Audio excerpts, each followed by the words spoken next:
Bonsoir à tout le monde. Donc, moi, c'est Camille. Je suis en service civique au GNOME actuellement pour cette année. Donc, le GNOME, pour ceux qui ne connaissent pas, c'est le groupe naturaliste de l'Université de Montpellier. On propose aux étudiants, mais pas que, tout un tas de choses différentes. Donc, entre autres, des conférences, des sorties, également de participer à des projets scientifiques, des suivis. Donc, ça a été un peu compliqué cette année, mais comme pour beaucoup de monde. On a pu faire quelques petites sorties et quelques ateliers en début d'année, mais c'est vrai que du coup l'association marche un peu au ralenti. Donc on est très content. On a été très très heureux que Léo nous contacte pour nous dire hey, ça vous dit, on fait un petit truc. Et je suis ravie qu'il y ait aussi autant de monde qui soit impatient de t'écouter. Donc Léo, je te laisse la parole et puis bonne écoute à tout le monde. Bonsoir.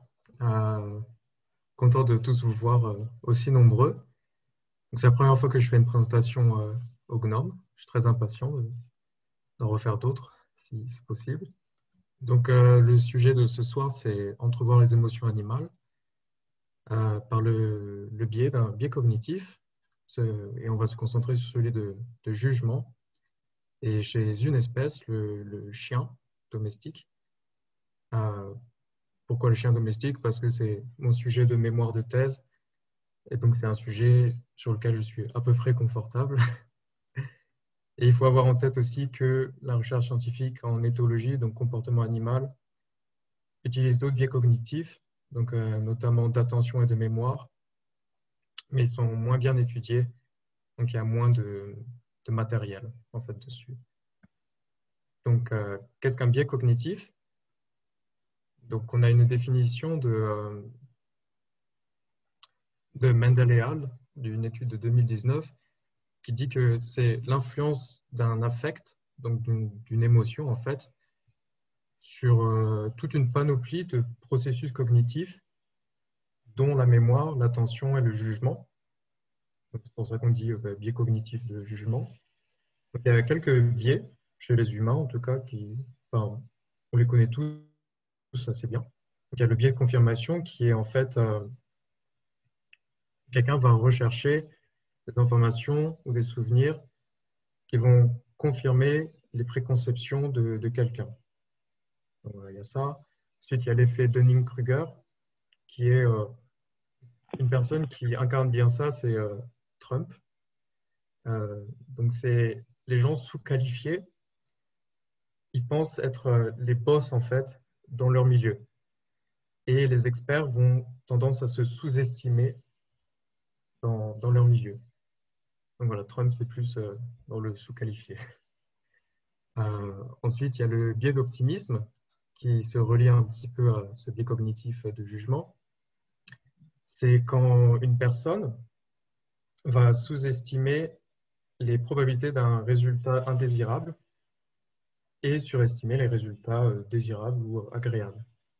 Donc ça, c'est un petit peu ce que c'est un biais cognitif, et il y en a plein, surtout chez les humains, ça a été très très bien étudié. Chez les animaux, on commence tout juste à un petit peu les utiliser dans les études. Donc maintenant, un biais de jugement, qu'est-ce que c'est? C'est à quel point un, un individu va montrer un comportement qui va indiquer qu'il s'attend à, à un événement positif ou négatif. Donc, dans le cas d'un événement positif, c'est de l'optimisme, et dans un événement de type négatif, pessimisme. Et donc, voilà, c'est un petit peu ça. Et en fait, c'est tout récent, l'étude des biais de jugement. La première étude a été faite en 2004 par Harding et al. Sur des rats. Et en fait, ils faisaient participer les rats en faisant lever ou baisser des leviers. Donc, c'est très basique comme méthode, mais ça a bien marché et ça a permis d'ouvrir la porte vers une nouvelle méthode pour accéder aux émotions animales. Donc ça, c'est un schéma d'un article scientifique. Donc c'est en anglais, je suis désolé. Donc ça résume en fait comment un biais cognitif va marcher en fait. et spécialement celui de jugement. Donc, donc on commence par le stimulus ambigu, donc qui est positif ou négatif, on ne sait pas. Le sujet ne sait pas.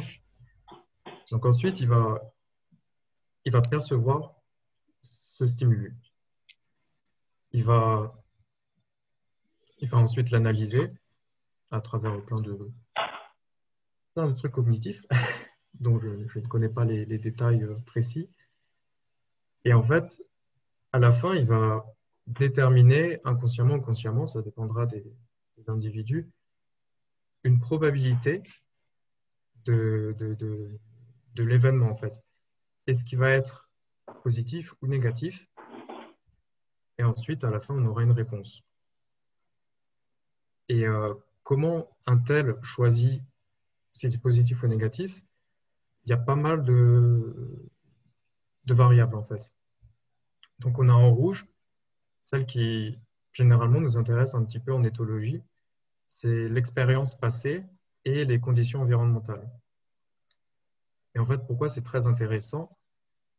Parce qu'avec ce genre de test, en fait, on peut voir si un animal a été maltraité, il va avoir un biais de pessimiste, en fait, par exemple. Ou un chien qui a eu une excellente vie va avoir un biais optimiste. Et les conditions environnementales, bien entendu, c'est à peu près pareil. Donc ça nous sert vachement pour écrire des lois sur le bien-être animal, par exemple. Donc, avec les vaches et les veaux, par exemple, maintenant, on sait que si on sépare le veau et la vache trop tôt, ça provoque un biais cognitif euh, pessimiste. Et donc, sans doute, ça a dû faire un trauma quelque part. Et ça reste pendant longtemps, en fait. Donc, c'est à ce point que ça peut être puissant comme outil. Et ensuite, il y a aussi la personnalité, donc trait affect, qui va influencer la, la réponse au stimulus ambigu. Et donc, ça, en fait, ça prend un petit peu son sens. C'est quelqu'un d'extraverti va quand même avoir un biais optimiste. Et quelqu'un d'un petit peu trop introverti, plutôt pessimiste, ou plus ou moins. C'est une variation, en fait. C'est pas noir ou blanc. Donc, ça a été testé chez plein d'animaux. Vraiment, vraiment pas mal. Donc, on a les cochons, les rats, les étourneaux, les abeilles, donc des insectes. Donc, c'est très intéressant, ça. Les chiens aussi, bien évidemment. Les vaches, les moutons, les chevaux, les poules, plein, plein, plein. Et j'en ai oublié. Et j'espère qu'il y aura de plus en plus d'insectes, en tout cas, ou d'invertébrés, d'autres invertébrés qui vont être étudiés. Donc, maintenant, on sait ce que c'est un biais cognitif de jugement. On sait quelles espèces ont été étudiées. Mais ensuite, comment on fait, en fait, on fait ça, quoi? Comment on le quantifie? Donc, chaque espèce va avoir des méthodologies et des variables différentes, en fait.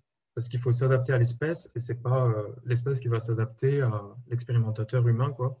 Ça ne va jamais marcher comme ça. C'est ça le challenge, en fait, en éthologie, c'est qu'il faut toujours s'adapter à l'animal. C'est ça qui est cool, quoi, aussi. Donc, on a différentes méthodologies. Donc, les principales, c'est une ambiguïté de localisation. Donc, c'est ce que j'utilise dans mon mémoire. C'est en fait, par exemple, le chien va apprendre à discriminer la droite et la gauche. Une localisation est récompensée, une autre ne l'est pas. Et tout d'un coup, on va mettre le bol au milieu et le chien va devoir prendre une décision. Est-ce que je m'attends à une récompense ou pas? Et là, on sait s'il est optimiste ou pas. Donc ça, c'est ce que j'utilise, par exemple, et ce qui est généralement assez bien utilisé dans d'autres études et tout. Ensuite, il y a ce qu'on appelle les variations de gris. Donc c'est juste, en fait, on va, au lieu de faire des localisations, on va utiliser du noir et du blanc, récompensé ou pas. Et ensuite, on va utiliser des variations de gris. Et le chien va sélectionner ce qu'il pense être récompensant ou pas. Ensuite, on a des sons. Donc, ça a été fait avec Harding de 2004, l'étude avec les rats, la toute première. Ils ont utilisé des fréquences et c'était très très bien de penser à ça. Et les variables, il y en a aussi des différentes. Mais communément, on utilise la latence. Donc, c'est combien de temps le chien ou un autre individu va mettre pour aller du point A au point B. C'est juste, voilà. Dans mon étude, ils mettent quelques secondes. Il y a ce qu'on appelle go-no-go reaction.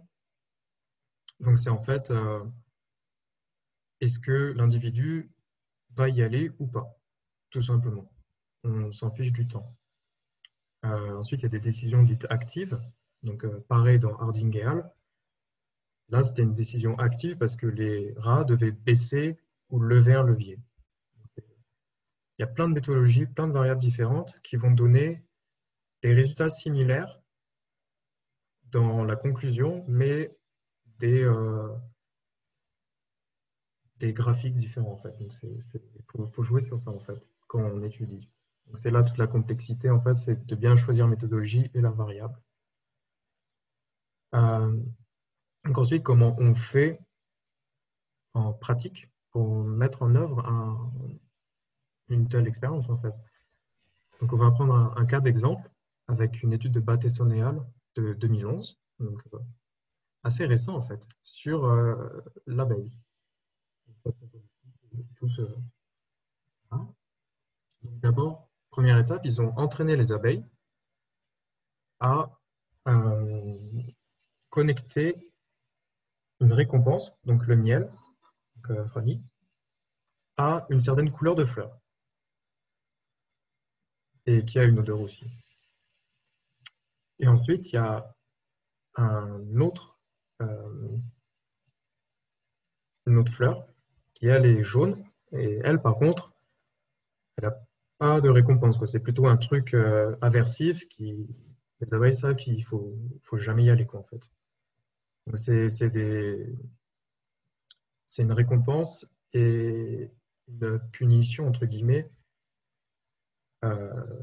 assez contrastée. Donc, c'est ça qui est efficace dans cette étude.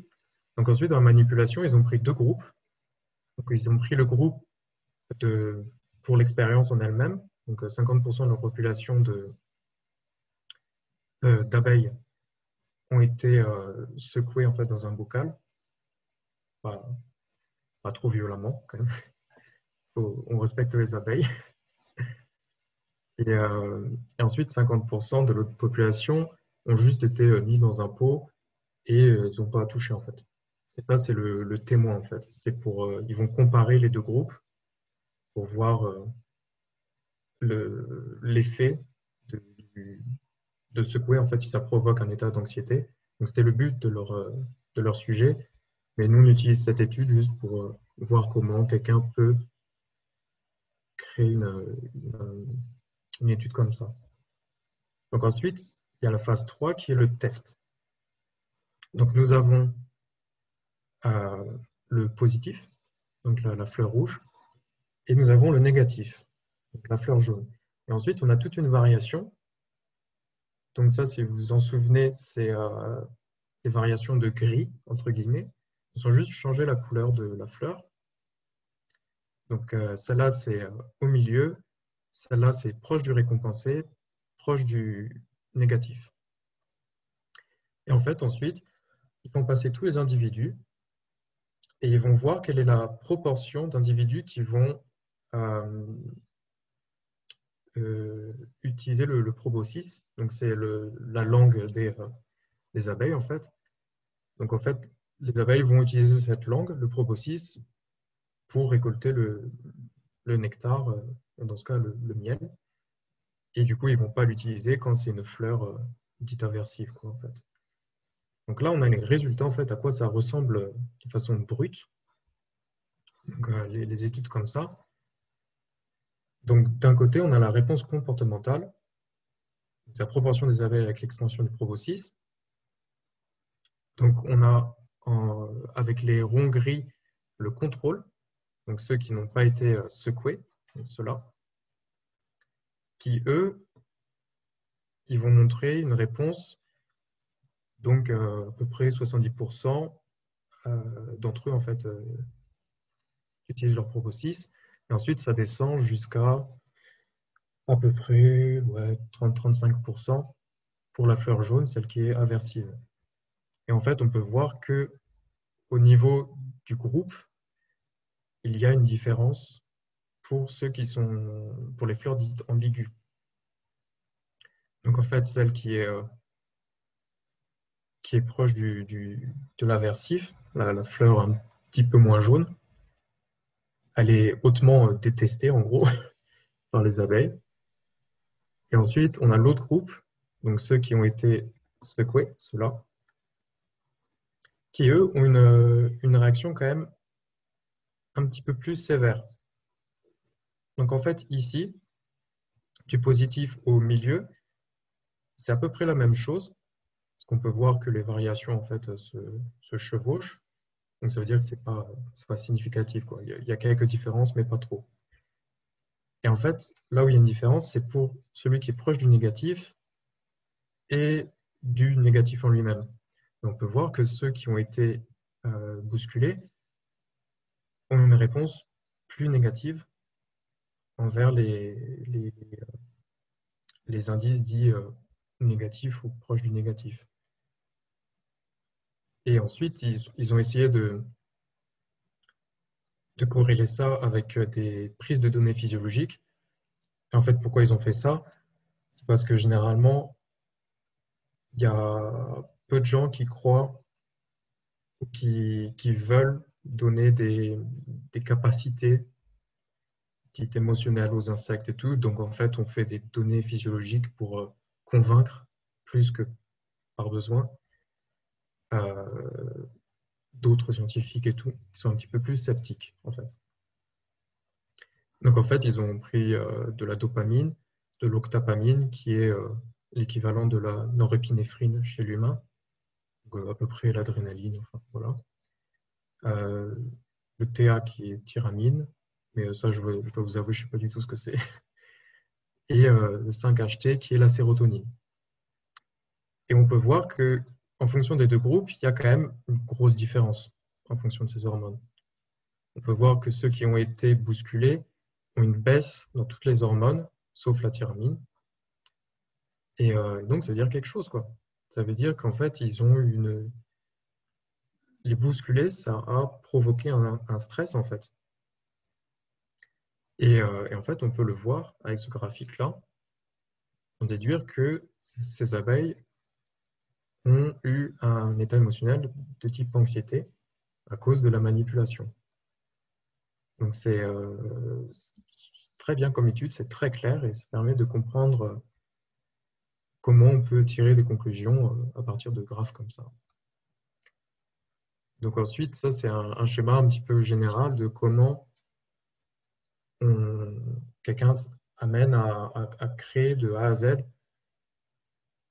une étude sur le biais cognitif de jugement. Donc d'abord, la première étape, c'est de choisir le signal. Donc par exemple de la musique, dans l'étude de Harding et al. Avec les fréquences. Donc il y aura une fréquence qui va prédire un événement positif, donc disons 500 Hz, et une fréquence qui va être un événement négatif. On va pouvoir prédire un événement négatif, par exemple 600 Hz, on va dire. Et ensuite, on a tous les trucs ambigus. Donc là, on aura 525 Hz, 550 Hz et 575 Hz. Et ensuite, après, il y a la réponse. Donc, par exemple, eux, c'était les rats devaient baisser le levier. Et donc voilà, c'est un petit peu flou cette partie-là, mais c'est pas très grave en fait. C'est en gros, est-ce que le rat va pouvoir prédire un truc positif ou négatif c'est assez confus cette partie-là comme truc. Je ne vais pas trop y traîner. Et en fait, ce qui est important, c'est ici, c'est qu'en fait, ça souligne que on ne sait pas comment, pardon, on ne sait pas comment l'animal va répondre à ces signaux. Donc c'est ça qui est intéressant. Et la troisième étape, c'est ce qui est utilisé comme récompense, donc de la nourriture ou du bruit. Et en fait, l'animal aussi ne sait pas quelle sera la récompense en fait. Il ne sait pas s'il y en aura. C'est ça qui est assez incroyable avec ce test, c'est que l'animal va devoir deviner en quelque sorte est-ce qu'il y aura ou est-ce qu'il n'y aura pas. Donc, c'est bien beau de tester plein d'animaux et tout pour le fun, les caresser, avoir du bon temps. Mais à quoi ça sert en fait ces tests-là? Donc, avec l'abeille, on peut voir qu'ils ont fait une prise de données physiologiques, donc des hormones. Et en fait, les hormones, il faut accéder par le sang et il faut manipuler du coup l'animal. Et ça peut créer du stress, qui n'est pas bon pour l'animal en soi et aussi parce que ça peut affecter les résultats des études. Et en fait, les tests CJB, donc des biais cognitifs de jugement, sont non invasifs. Du coup, en fait, il n'y a pas besoin de prélever ces données physiologiques après qu'on ait prouvé que ça marche. Du coup, ça diminue largement le stress causé. Ensuite, ça permet d'accéder au mood. Qu'est-ce que c'est le mood? En fait, c'est la somme des émotions au long terme, donc un biais de type optimiste ou pessimiste en fait. Donc, des petits événements, par exemple, le chien fait pipi sur le canapé, vous lui criez dessus parce que vous êtes énervé, vous êtes fatigué. En fait, ça ne va pas euh, influencer le mood parce que c'est juste un événement. Ça ne va pas influencer tout l'optimisme ou le pessimisme possible de l'animal. Donc, c'est que si vous faites ça tout le temps, c'est là où ça va influencer le mood de l'individu. Ensuite, ce qui est assez puissant, c'est qu'avec ce genre de test, on peut détecter des états d'anxiété et de dépression. Et donc, en fait, ça, on le voit en fonction des réponses aux stimuli. Donc, les individus dans un état d'anxiété, donc ces abeilles-là, exactement, en fait, elles vont choisir toutes ces fleurs-là qui ont une grosse probabilité d'être positives dans la récompense, en fait, dans l'événement. Et en fait, c'est défini en tant, en tant que ça, pour les états d'anxiété, c'est un individu va ne pas choisir les événements qui sont proches du négatif. Donc, il n'y a que celui-là qui est très proche. Et ensuite, les états de dépression, pour des individus, en fait, c'est les individus vont éviter de choisir les événements qui sont proches du positif. Donc, en fait, par exemple, prenons un chien qui est dans un état de dépression chronique, il ne va pas choisir ces fleurs-là, s'il aimait les fleurs. En fait, il va presque ne choisir que celles dont il est sûr qui est récompensée, en fait. Peut-être il va choisir celles-là de temps en temps, mais globalement, celles-là seront toujours exclues et celles-là probablement exclues aussi. Donc, en fait, on aura un graphe pour ce chien-là, pas comme ça, mais plus comme ça, et tout d'un coup, ça va descendre et ça va rester à peu près comme ça tout le temps. C'est pour ça que c'est assez puissant, en fait, comme outil. Ensuite, c'est globalement assez pratique à mettre en place. Bon, bien entendu, ça dépend de la taille de l'animal. Par exemple, j'ai une amie qui le fait sur les chevaux. Et là, c'est beaucoup plus de logistique, donc bien entendu, plus de temps. Par exemple, moi, pour les chiens, ça a été assez rapide parce que je peux prendre une salle et voilà. Et les abeilles, c'est tout petit. Donc, mais après, du coup, c'est difficile de les manipuler. Et ensuite, ce genre de test, comme j'ai dit avant, c'est souvent utilisé pour les études sur le bien-être animal dans les fermes, surtout celles industrielles. Et du coup, ça permet de créer de nouvelles lois quand les études travaillent avec les gouvernements et tout, et une prise de conscience du public. Et aussi, du coup, les refuges d'animaux, type SPA et tout, peuvent utiliser ces outils pour voir dans quel état émotionnel sont leurs résidents, en fait. Et vous pouvez le faire dans votre maison avec votre compagnon aussi, si vous êtes curieux et motivé pour le faire. Donc maintenant, les controverses pour ce genre de test, parce que c'est beau, quoi, comme test. C'est utile, c'est efficace, ça paraît être sorti tout droit d'un truc de science-fiction. Et en fait, il y a une question, c'est est-ce qu'on mesure vraiment l'émotion, le mood du sujet? Donc ça a été plutôt résolu parce que c'est par système d'exclusion, on peut penser qu'à ça, mais on est toujours assez sceptique en fait. Et aussi, il y a un problème de est-ce que l'expérience en elle-même n'a-t-elle pas provoqué ces réponses? Donc ça aussi, c'est un petit peu résolu, mais quelques études peuvent quand même avoir affecté l'animal si le stress est intense ou pas. Ensuite, la limite, c'est on est capable maintenant, comme dit le titre, d'entrevoir les émotions de l'individu, de l'animal. Mais on ne sait toujours pas les penser en fait. Et elles restent inaccessibles et on ne sait pas si l'animal va consciemment juger si cet événement va être négatif ou pas. Voilà. On ne le sait pas parce que c'est quelque chose qui probablement ne va pas arriver dans plusieurs années parce que c'est pour l'instant lire dans les pensées des gens c'est impossible. Et, et, du coup voilà tout ce qu'on peut faire pour l'instant c'est juste en fait voir les émotions à travers un test. Et aussi une limite, c'est qu'en fait le test il démontre pas une capacité cognitive dite avancée. Ce qui veut dire c'est que en fait il n'y a pas besoin d'être extrêmement intelligent pour pouvoir faire le test en fait. C'est pas un test d'intelligence. Donc en fait, généralement les gens confondent un petit peu. Et du coup, en fait, en aucun cas, si on dit qu'un animal est pessimiste ou optimiste, ça veut dire qu'il est intelligent ou pas, dans le sens commun de la langue. C'est juste, voilà, c'est de l'émotion, c'est là. Voilà. Du coup, voilà, ça c'est mon collègue qui, elle, travaille sur les chevaux, Renate Larsen, qui est licenciée en sciences vétérinaires, qui est dans le même master que moi et qui aide les gens avec leur relation avec leurs chevaux. Et elle fait son étude sur l'étude de l'effet du renforcement positif versus renforcement négatif sur le biais cognitif de jugement.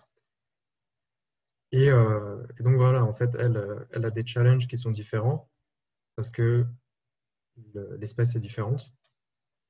Elle a dû prendre plus de temps. Elle ne pouvait pas amener tous les chevaux à un endroit standard où tout le monde a eu le même environnement.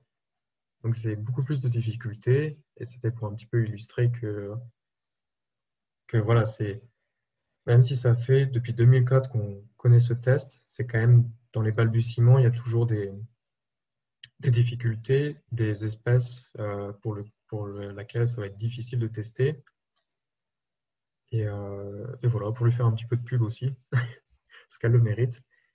Et donc voilà, je vous invite à regarder aussi son site web et sa page Instagram, parce qu'il y a beaucoup de contenu pour les amoureux des chevaux ou les curieux. C'est très utile, c'est très bien illustré et elle fait très très bien son boulot. C'est de la bonne qualité. Donc je vous invite à faire ça. Et c'est globalement la fin de la présentation. J'espère que ça allait. Et voici les références que j'ai utilisées un petit peu. Donc je vous invite aussi à les regarder. Si vous avez des difficultés pour télécharger les articles, peut-être que je peux envoyer les articles au GNOME et ensuite ils les mettront sur la page de l'événement. Mais je vous invite à en lire quelques-unes qui sont vraiment très très bien et surtout celle-là de Mendel et Hall de 2019 qui est un résumé à peu près de tout ce qu'ils ont découvert entre 2004 et 2009. Et ça a des questions très intéressantes, des réponses très très cool. Donc voilà, euh, c'est tout pour moi. Donc C'était si vous très avez des chouette. questions, allez-y. Petite question, si possible. Mhm. Est-ce que vous avez fait plusieurs fois les expériences sur le même chien, par exemple? Et si oui, est-ce qu'il était toujours enclin, par exemple, à l'optimisme ou l'inverse? Dans mon mémoire de thèse, non. Mais dans une étude, justement, c'est une très bonne question parce ils se sont là posés, ils se l'ont posé et, euh, et ils ont fait ça avec des moutons. Ils ont répété le test sur les mêmes individus, plein de fois, et ils ont bien vu une baisse de réponse aux, aux événements, en fait. Et en fait, c'est pas dû à une baisse d'optimisme ou pessimisme, en fait, c'est la motivation. L'animal perd de l'intérêt euh, dans, dans l'expérience et les événements ambigus, en fait, eux ne sont pas récompensés, en fait. Et du coup, l'animal va perdre intérêt aussi, motivation à aller à ces événements ambigus.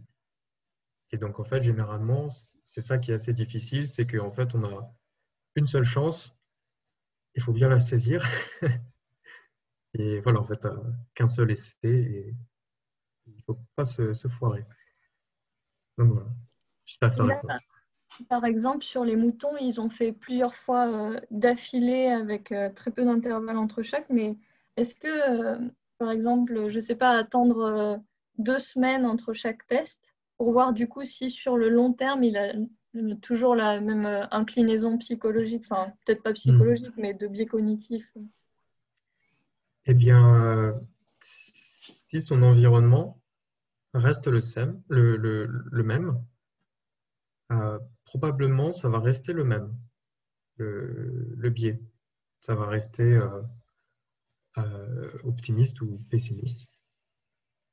Ok, d'accord. Mais si par exemple il y a un événement traumatisant entre les deux tests, là va y avoir un changement.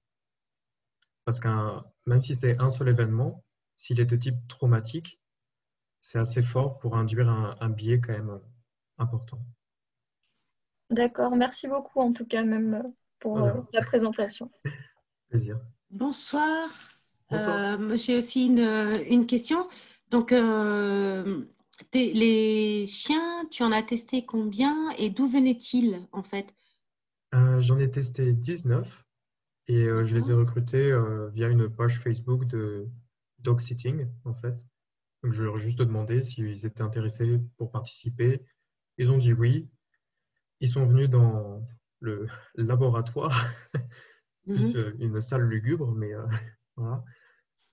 Et j'ai juste fait les tests avec eux, en fait, parce que ça a généralement besoin de 2 personnes pour faire ce test.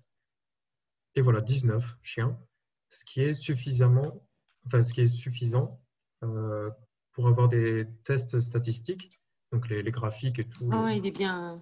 les trucs. Je suis dans le domaine. Je suis Ah ok, éthologue. ouais, ah ben, Voilà. parfait. Du coup, ça atteint la significativité et tout. Vas-y. Est-ce que tu as enregistré les modes d'éducation de chacun enfin, tu es du couple maître, enfin, Ouais. humain-chien, l'origine du chien, l'âge, etc. Parce qu'on sait que, par exemple, les gens qui travaillent c'est ce que je fais moi avec ma chienne, quand tu fais du shaping avec un chien, tu as tendance à le rendre beaucoup plus, on va dire, optimiste. Parce qu'il Mm. sait qu'en gros, à chaque fois qu'il fait une action, enfin, il a toutes les chances de gagner, quoi. Donc, il va tester. Plus il teste, plus il propose, et plus il a des chances de gagner. Donc, ça rend les chiens beaucoup plus optimistes. Ouais. Euh, j'ai pris en compte l'âge, d'où il venait à peu près, quand le propriétaire savait. Et ça se voyait très clairement dans leurs réponses, euh, le type de dressage, entre guillemets, de vie qu'ils ont. Par exemple, il y avait un chien de sauvetage qui, lui, en fait, le moindre geste était récompensant pour lui. Et donc, du coup, ça a pris beaucoup de temps pour le faire apprendre. Enfin, voilà, et bien entendu, il y a une différence des réponses pour pessimisme et optimisme en fonction des chiens. Les chiens qui ont été traumatisés à un moment donné dans leur vie, ils ont un biais cognitif de pessimisme très, très clair. Et ce qui est totalement logique. Mais même s'il y a eu une éducation positive derrière ou qu'il y a un temps, un laps de temps, enfin, je veux dire, ce qui m'intéressait, c'est ça, c'est de savoir Ouais. si tu as comment dire, une connaissance de l'antécédent du chien avec depuis combien de temps il est sorti d'un refuge, depuis combien de temps il a eu, tu vois, ce genre de choses. Est-ce que Ouais. tu analyses ce genre de choses aussi? Je ne le prends pas en compte dans l'analyse statistique, mais juste en petit bonus, en gros. Mais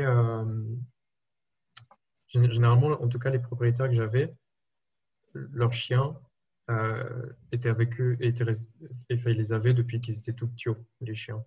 Donc ça a pas trop changé. Juste 3-5 chiens étaient quand même. Il y en avait un de la rue, un d'une SPA, et les trois autres, je ne sais plus, je dois avouer. D'accord. Mais oui, il y a une différence. Mais on peut aussi, il y a une étude qui a montré qu'il y a probablement la possibilité de changer ce biais, en fait, de passer de pessimiste à optimiste, Mm. en justement utilisant des techniques de renforcement positif.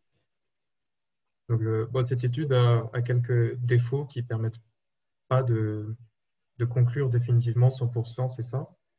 Donc, en fait, on peut juste dire qu'il y a une tendance plutôt rassurante. Oui, oui, Et voilà, donc c'est possible de faire ça. d'accord. Et dernière question, puis je laisse la parole Ouais. aux autres, c'est où est-ce que tu fais ta thèse? Parce que j'ai pas... Ah, à Linköping, en Suède. En Suède. Ouais, ouais. D'accord. Et c'est quoi comme laboratoire? On n'a pas de Euh, labo en France, c'est désespérant. ouais. C'est pas vraiment un laboratoire, c'est plus une étude, enfin une équipe de recherche. C'est avec l'équipe de recherche Avian, il me semble. Mais c'est rien de très Ils sont incroyable. spécialisés dans le chien, je veux dire, Euh, ou Pas spécialisés tellement. dans le domaine? Leur spécialité, c'est les poulets, D'accord, et d'où le nom Avian. Euh, d'accord. mais du coup, il y a quelques expériences qui ont été faites sur les chiens et tout. Mon superviseur est plutôt chien. Donc, c'est pour ça qu'il m'a proposé D'accord. ce sujet. Ok. Merci. Ouais, de rien. Alors, on a une question à l'écrit juste de Rousseau qui demande peut-on, entre guillemets, réparer un chien traumatisé grâce au test? Et justement, c'est une étude dont je parlais il y a 2 minutes, qui a des défauts, mais qui permettent de se donner une idée à peu près de la possibilité. Donc, ils ont eu leur défaut, c'est qu'ils n'ont pas fait un biais cognitif euh, avant. Ils ont juste fait un biais cognitif après, enfin un test biais cognitif après l'expérience. Donc, ils avaient 2 groupes de chiens. Donc, un groupe qui était totalement sous renforcement positif, donc tous joyeux, tous optimistes. Et un autre groupe de chiens qui, eux, ont eu précédemment du renforcement négatif principalement ou des punitions positives. Et là, en fait, pendant ce laps de temps de 1 mois, ils ont que eu du renforcement positif.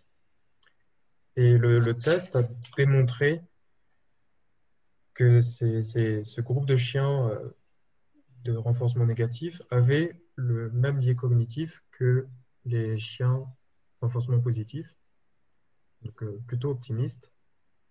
Et ils avaient un autre groupe de chiens uniquement renforcement négatif. Donc les propriétaires n'ont rien changé à leur méthode pour agir en tant que témoin, pour comparer. Et en fait, on peut dire qu'il y a une tendance en fait à ce que ce soit possible de réhabiliter un chien traumatisé. Mais justement, le fait de ne pas avoir fait ce biais juste avant, en fait, ça enlève une comparaison qui est assez importante parce on sait pas quel biais cognitif ils avaient avant, en fait. Parce qu'ils auraient pu très bien avoir un biais cognitif plutôt optimiste, ce groupe-là.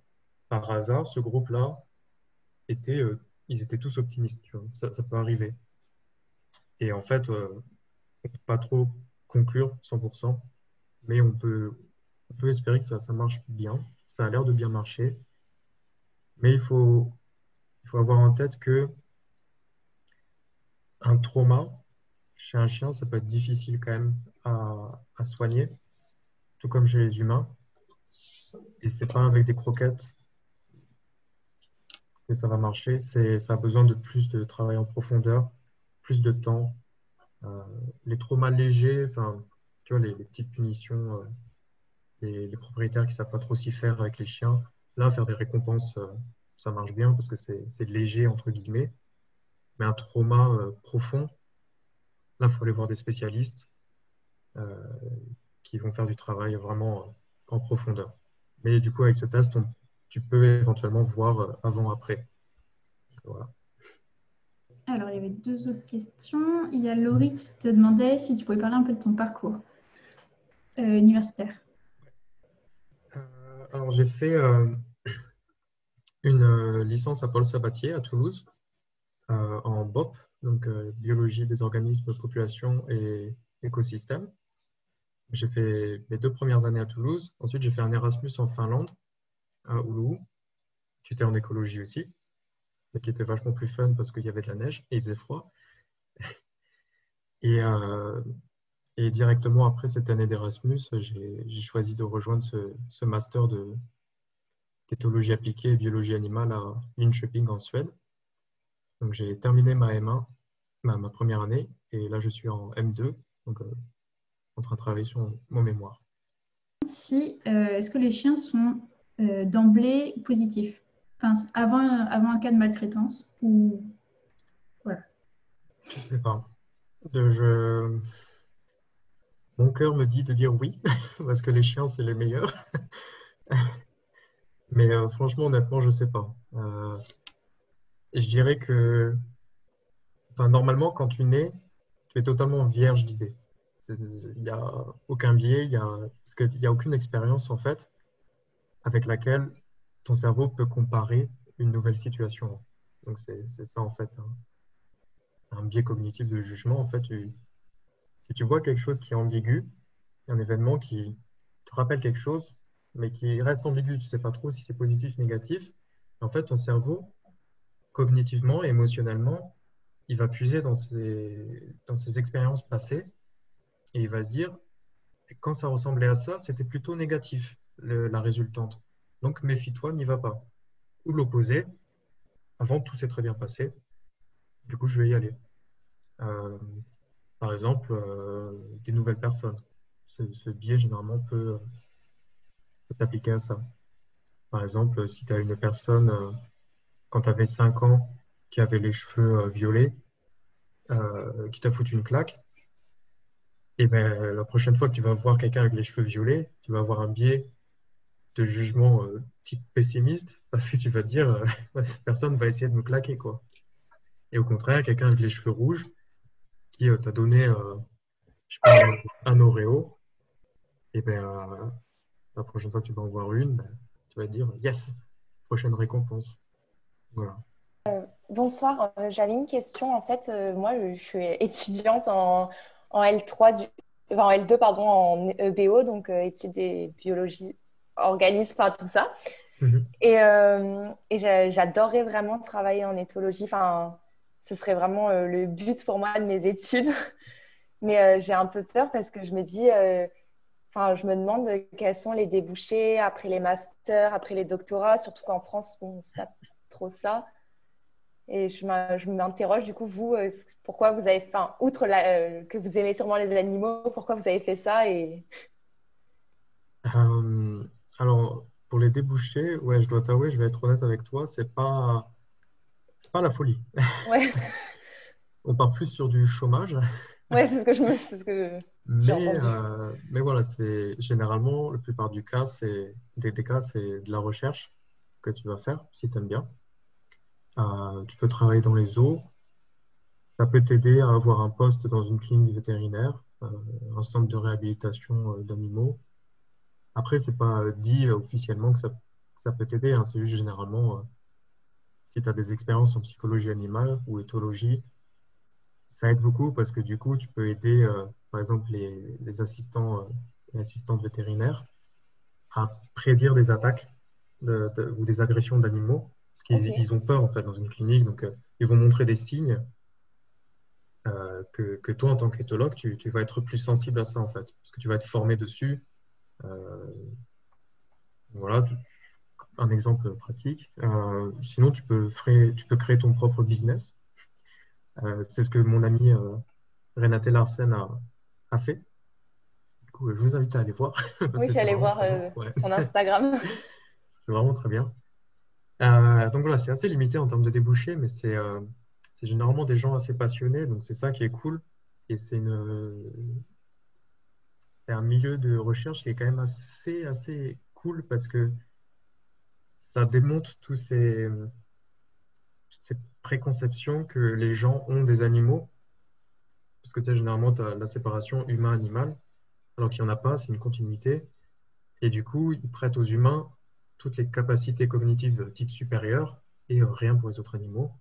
Et en fait, de plus en plus, grâce aux recherches en Bien sûr. éthologie, une partie en tout cas, ça permet de détruire ces préconceptions et de se dire que on est à peu près tous pareils au niveau de la base, quoi. Voilà. Et vous Et avez... je me Pardon. permets d'intervenir parce que Ouais. donc, je suis Anne, je parlais tout à l'heure, je suis Oui, éthologue. Je oui. travaille à l'INRAE, donc l'Institut national de la recherche agronomique. Bon, ça a changé de nom il n'y a pas longtemps, j'arrive pas à m'y faire. L'INRAE. Ouais. INRAE. Ouais. Elle prend des notes. Donc, moi, j'ai fait des études pareil, mais il y a fort longtemps maintenant, hein, j'ai 50 balais. J'ai fait BOP, j'ai fait un. Donc, maintenant, on parle de Master 2, je pense, c'était DEA à l'époque. Ouh, je fais la grand-mère. Un DEA de biologie du comportement à Paris 13. Et ensuite, bon, je me suis spécialisée sur l'insecte, mais j'ai des bases sur tout. Et je travaille à l'heure actuelle, je suis en train de développer un projet avec ma chienne pour la détection de ravageurs des cultures avec ma chienne. Donc voilà, je travaillais avec un éducateur canin qui a fait aussi, qui est un scientifique. C'est grâce à ça que j'ai pu le faire. Donc il dit pas de la merde, il lit des publications. Ouais. On s'échange excusez-moi pour le langage, on s'échange des publications scientifiques et tout ça. Mais en fait, je pense qu'à partir du moment où on est, tout dépend de ce que tu as envie de faire. Mais si l'éthologie est quelque chose qui vraiment passionne, il y a toujours des débouchés, il y a toujours de quoi faire, il y a toujours, on en a besoin, d'autant plus à l'heure actuelle avec au niveau de tout ce qui est des élevages, enfin, élevage intensif, essayer de mettre en place plein de choses, quoi. Moi, j'ai fait un stage à Nouzy, à l'INRA de Nouzy, où voilà, on travaille sur le bien-être animal. Enfin, il y a des débouchés dans plein de trucs. Faut pas se figer être figé par la peur, quoi. Allez-y. Et vous avez tous les deux fait des doctorats après votre master ou vous êtes arrêté en M2? Moi, j'ai fait un doctorat que j'ai pas soutenu. J'ai pas soutenu ma thèse, mais je l'ai fait, quoi. J'ai fait toutes les manips, etc. Et enfin voilà, c'est pas obligé d'aller jusqu'au bout non plus pour pouvoir faire des choses qui nous passionnent. Enfin, faut arrêter Ok, d'avoir peur, quoi.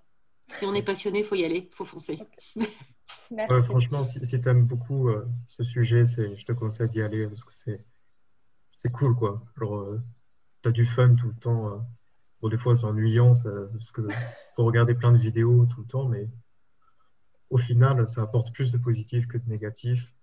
Et puis voilà, caresser les chiens et les vaches, c'est trop stylé.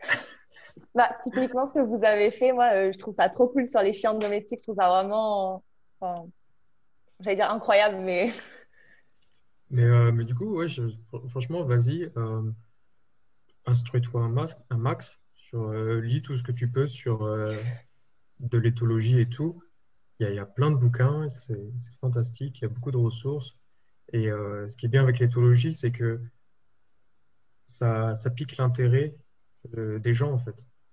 Par exemple, quand j'ai mis le titre Entrevoir les émotions animales, voilà, moi je m'attendais à 30 personnes pour la conférence, et puis là je vois le nombre de personnes qui participent, c'est incroyable. Et peut-être que c'est dû justement au titre Les émotions animales. j'ai remarqué que généralement, quand tu parles aux gens d'émotions animales, tout de suite, ils sont intrigués. Donc, en fait, grâce à cet intérêt, tu vas pouvoir trouver plein de trucs. Il y a Ok. toujours possibilité de toute façon. Ok, super. En tout cas, merci beaucoup. Si jamais je pourrais demander à Camille peut-être votre adresse mail si j'ai Oui, besoin de. ouais, tout à fait. Pas de Ok, souci. super. Merci beaucoup. De rien. Alors, est-ce que d'abord, il y a des questions à l'écrit, mais s'il y a des personnes qui veulent Oui, moi intervenir à j'aurais une. l'oral.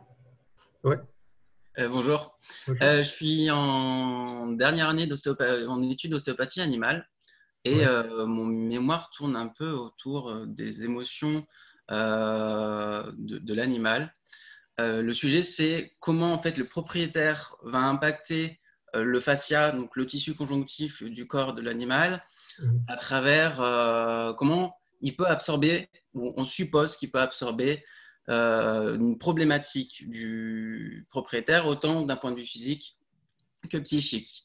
Et je voulais savoir si ce biais de jugement peut rentrer en compte. Et dans ce cas-là, de quelle manière il pourrait altérer la physiologie de l'animal. Bon, je peux supposer à travers le stress qui va altérer forcément les fibroblastes, les myofibroblastes, qui vont Ouais. entraîner des modifications, etc. Est-ce que ça peut être par ce biais-là? Ah, c'est super intéressant. Ouais. J'aime beaucoup. En tout cas, ouais, pour sûr, on sait qu'il y a une synchronisation au niveau de stress entre propriétaire et compagnon. Donc, je suppose que c'est pour ça que les chiens vont avoir des problèmes au niveau Mm. des fascias. Euh, Après, ce genre de test, ce que tu peux faire, c'est, par exemple, tu fais un test avant de biais cognitif sur tes sujets, sur tes patients, euh, et après que tu aies fait ta manipulation pour l'ostéopathie et tout, pour voir s'il y a un changement, Ok. si la pratique de ça change quelque chose chez l'animal. Et, après, c'est la seule idée que j'ai pour l'instant, mais D'accord. il doit y avoir pas mal de Bah là, possibilités de l'utiliser. pour le moment, je suis parti du principe, j'utilise un diagnostic pour déterminer, pour essayer très ostéopathique, les zones de rétention des fascias. Après, alors ça peut être très spéculatif, mais ça répond et ça se corrèle.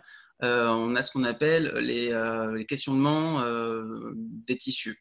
Comme on pourrait s'appuyer sur les recherches en kinésiologie, ce test neuromusculaire qui répond par un oui ou par un non, on peut utiliser le même test avec une approche ostéopathique et qui peut répondre par des fermetures et des ouvertures du corps. À travers ça, je fais des questions fermées et je détermine si, par exemple, ça appartient à l'animal ou au propriétaire, si c'est au propriétaire ou à l'animal physique ou psychique. Et après, je date, selon l'âge de la personne, je pars de zéro jusqu'à l'âge qu'elle a et je m'arrête, je sens les changements de tissu dans la main et je m'arrête. Et après, je reconfirme avec le propriétaire. Et pour le moment, les données que je peux avoir, même si ça reste très spéculatif, on est sur quelque chose d'assez positif et même dans le témoin.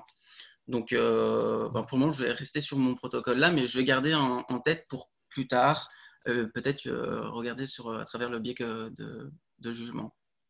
Ouais, c'est vraiment super cool comme sujet en tout cas. Merci. J'ai bien hâte de voir les résultats. Je peux faire suivre au cas où. Nice. Merci beaucoup.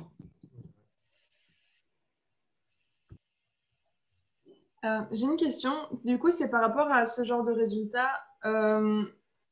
Comment est-ce qu'on pourrait le développer sur des aspects plus concrets, c'est-à-dire notamment sur les méthodes d'éducation canine? Parce que concrètement, ce serait quoi les avantages et comment est-ce qu'on pourrait travailler sur ça de manière efficace, quoi? Ouais. Euh, Justement, ce genre de test pourrait éventuellement, il me semble que c'est assez peu étudié pour l'instant, chez les chiens en tout cas, qu'il y a vraisemblablement une différence euh, pour, euh, pour le renforcement positif et le renforcement négatif en termes de mood à la fin. L'animal, le chien en tout cas, va être plus optimiste quand tu as eu renforcement positif que négatif. Ça peut être une façon pratique de démontrer que certaines pratiques dans l'éducation canine sont valides ou pas, en fait. Ça peut aider. C'est puissant comme outil, mais ça ne va pas tout déterminer, en fait. Ça va te donner des indices, mais ça ne va pas être oui, il faut arrêter cette technique, elle est ridicule parce que le chien est pessimiste. Le chien peut être pessimiste pour plusieurs raisons. Si ce n'est pas dans un milieu dit standardisé. Euh, Par exemple, le chien peut avoir des parasites dont tu n'es pas au courant et du coup, bah, il est un petit peu anxieux, il a mal, et du coup, il va être pessimiste, tu vois, par exemple. Surtout si ça fait longtemps qu'il a ça.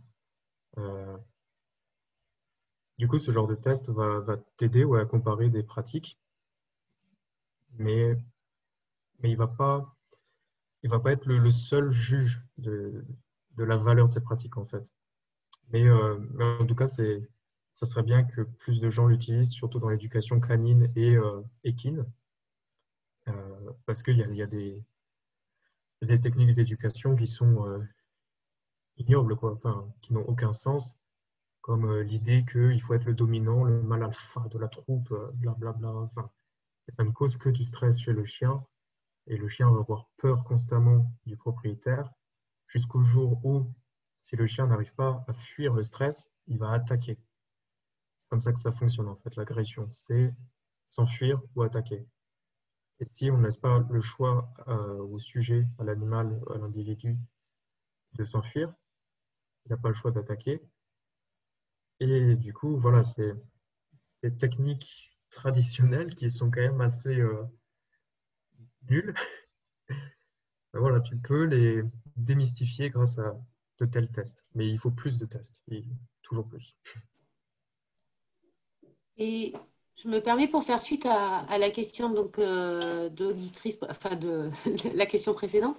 En fait, est-ce que tu penses que ça pourrait être intégré et valorisé auprès des vétérinaires pour faire un diagnostic? Parce qu'effectivement, un chien qui a mal, un chien ça pourrait être une bonne, comment dire, un indice sur un chien qui est suivi régulièrement par une même personne. Tu peux savoir à certains moments s'il y a quelque chose qui ne va pas en fait. Ouais. Auscultation directe, ça va être impossible parce que ça prend du temps quand même à faire un tel test. Par exemple, moi, je prenais entre 30 et 45 minutes pour entraîner le chien à discriminer la droite et la gauche. Et ensuite, j'avais 10 minutes où je faisais le test. Et du coup, ça prend vachement de temps. Donc, ça ne va pas être possible quand le vétérinaire va ausculter le patient. Mais du coup, il peut demander ça aux propriétaires. Ils peuvent le faire à la maison, en fait, si c'est un suivi sur le long terme. Après, il ne me semble pas qu'il y ait des études qui montrent l'effet de médicaments ou de maladies chez les chiens, en tout cas, pour le biais cognitif. Du coup, je ne sais pas à quel point ça peut être utile pour voir une amélioration grâce à des médicaments.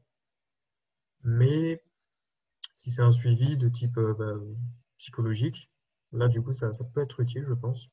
Mais ça sera au propriétaire de le faire. Parce que le vétérinaire il n'a pas le temps, quoi.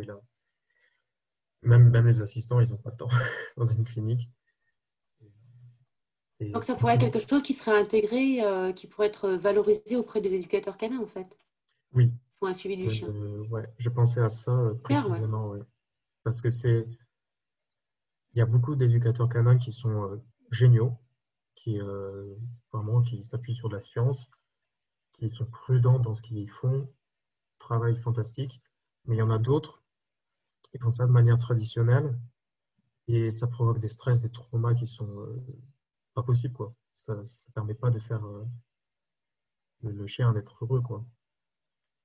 Et du coup, ouais, pour les éducateurs canins, les propriétaires et les SPA, mais après, ils n'ont pas le temps aussi.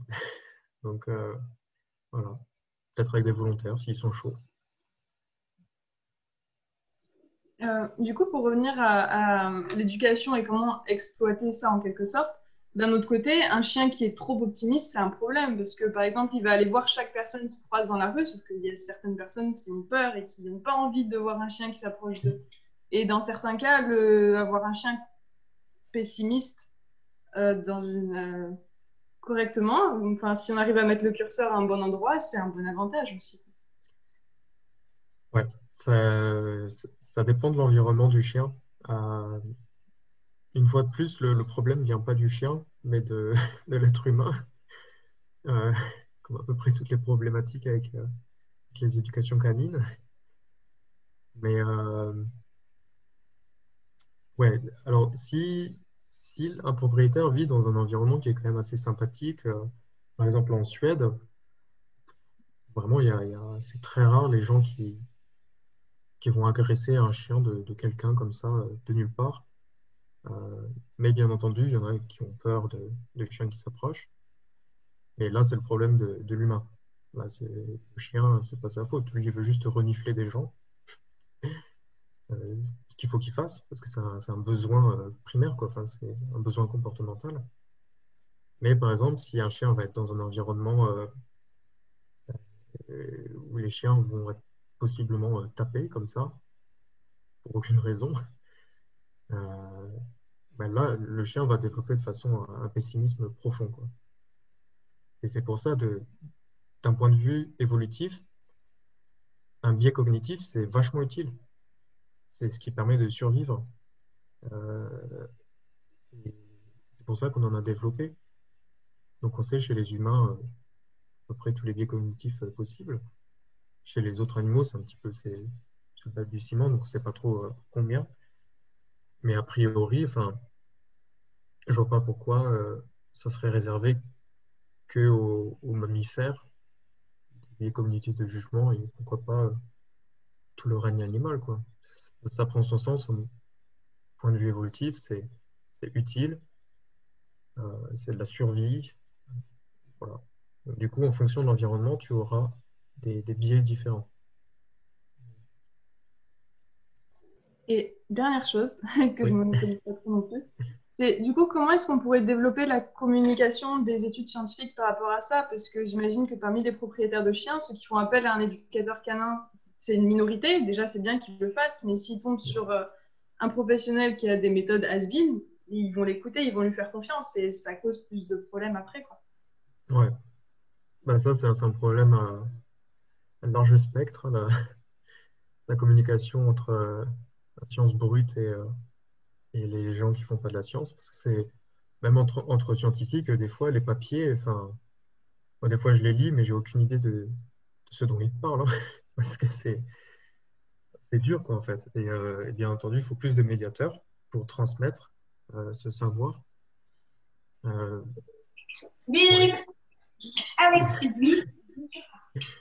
plus de, plus de communication entre les différents milieux. Et bien entendu, comme tu as dit, ils vont écouter l'éducateur canin parce que c'est à ce moment T, c'est le seul qui paraît être professionnel. Donc forcément, tu as un biais qui va rentrer en jeu. Ils vont croire l'éducateur canin sans remettre en question. Ce qui est compréhensif, hein. Moi, je ferais la même, hein, si je ne connaissais rien en chien. Mais voilà, le petit conseil, c'est rester sceptique de toutes les méthodes employées, qu'elles paraissent bien ou mauvaises. Après, je me permets aussi, le rôle de l'éducateur canin, c'est aussi de pouvoir diriger le propriétaire justement vers les vétérinaires ou vers des personnes compétentes qui sont à même de voir s'il n'y a pas déjà des troubles ou des problèmes physiques tout simplement qui pourraient causer les traumatismes. Oui, exactement. Ouais. Les éducateurs canins, entre guillemets, les vrais, quoi. Ils vont faire ça parce qu'ils sont responsables, qu'ils connaissent leur métier, mais tu as toujours des charlatans qui vont profiter de la détresse des gens pour soutirer un maximum d'argent et ils vont utiliser des techniques qui servent à rien. Et du coup, il faut plus d'éducateurs canins et qui sont des bons, quoi. Mais je suis tout à fait d'accord avec toi que normalement, il devrait avant tout demander au propriétaire si c'est les autres trucs qui vont pas, quoi.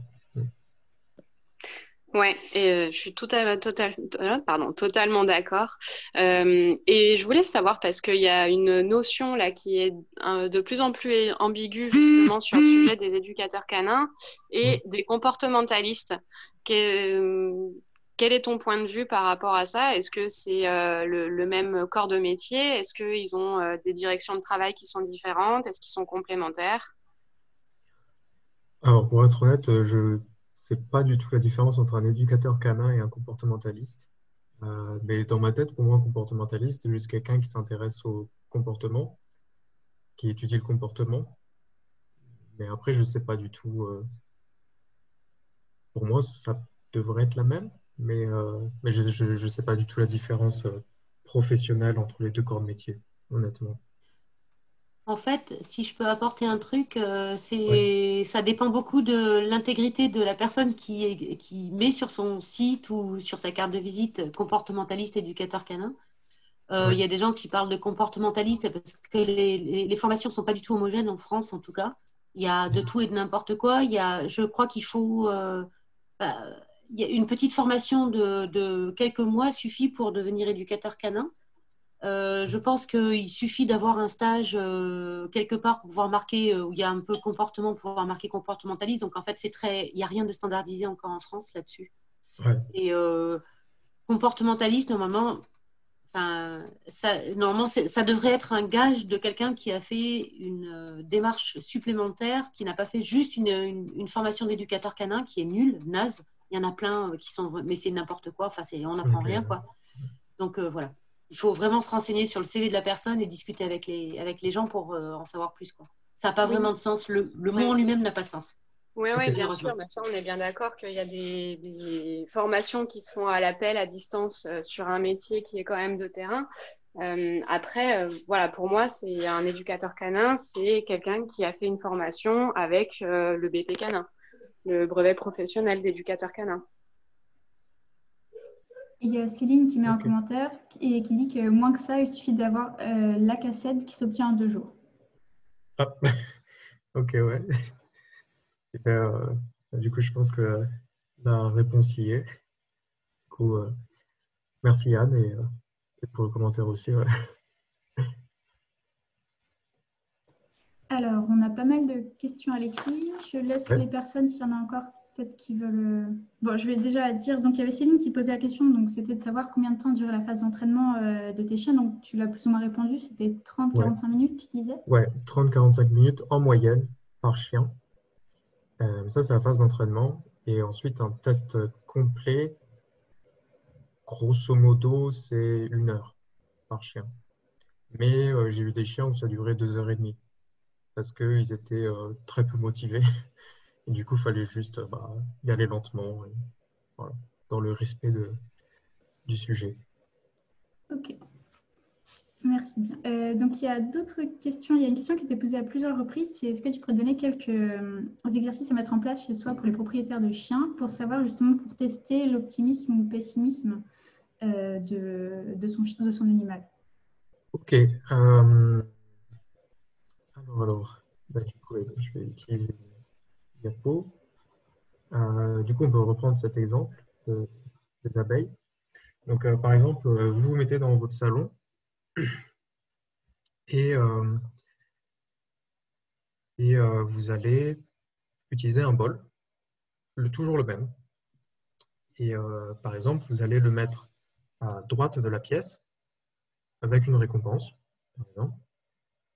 Et ensuite, vous allez switcher le même bol, sans récompense cette fois-ci, à gauche de la pièce. Et vous allez répéter tout ça jusqu'à ce que le chien, en fait, montre qu'il va toujours à droite, là où c'est récompensé, très rapidement. Et en fait, à gauche, il va pas du tout y aller, ou il va y aller très, très, très lentement, parce qu'il sait qu'il n'y a rien. Et du coup, il ne veut pas y aller. Il a la flemme. Donc, à ce moment-là, quand quand vous voyez qu'il y a quand même une distinction très nette entre les deux côtés en termes de latence, très vite à droite, très lentement à gauche, ça peut être l'opposé aussi. Hein. Vous pouvez faire à gauche récompensé, à droite non récompensé. Ça n'a pas d'importance. Quand vous voyez que le chien a pris ça, vous mettez tout d'un coup au milieu le même bol, sans récompense, au milieu. Et ensuite, le chien va y aller ou pas. En fait, s'il y va aussi rapidement qu'à la droite, qui est récompensé, il s'attend à une récompense, donc il aura un biais d'optimisme, un biais cognitif, jugement optimiste.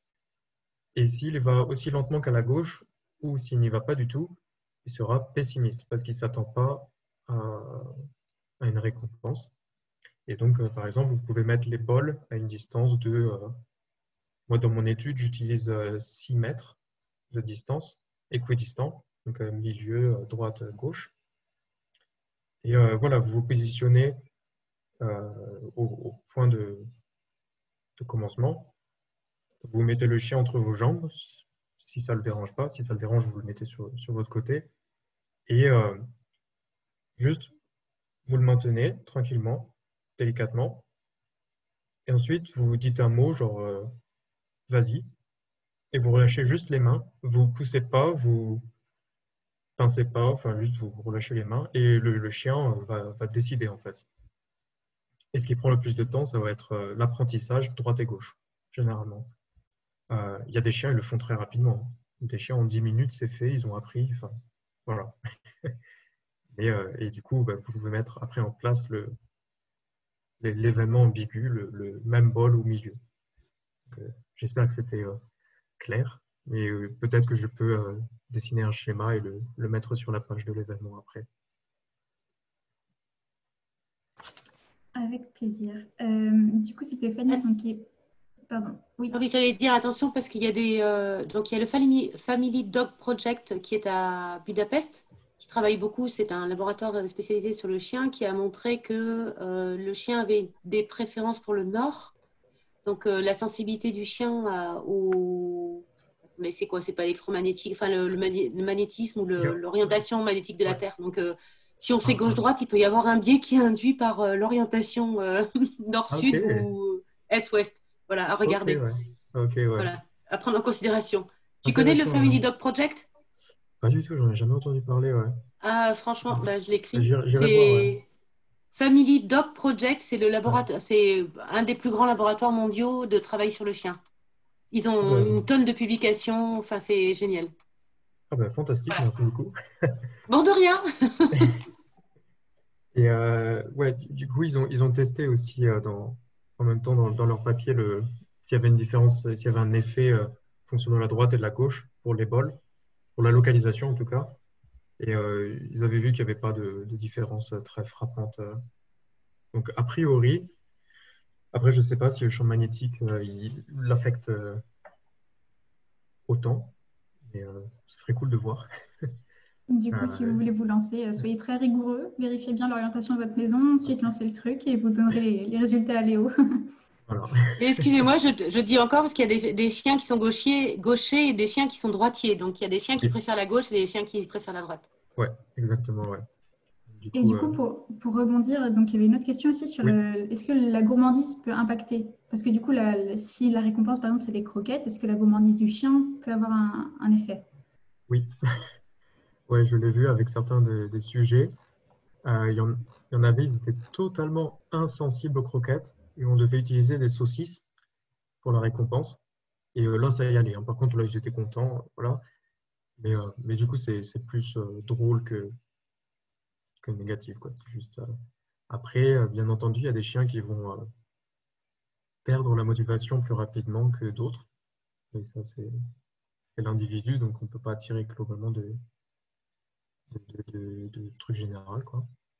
Mais plus la saillance, c'est-à-dire l'attraction de la récompense est forte, par exemple une belle saucisse pour un chien, et ben, plus l'apprentissage va être rapide en fait, la discrimination. Parce que d'un côté, il va recevoir un truc fantastique, incroyable, et de l'autre côté, ça va être niet, rien du tout. Et du coup, en fait, normalement, ça augmente de la capacité d'apprentissage. Du coup, ça réduit le temps pour apprendre la discrimination.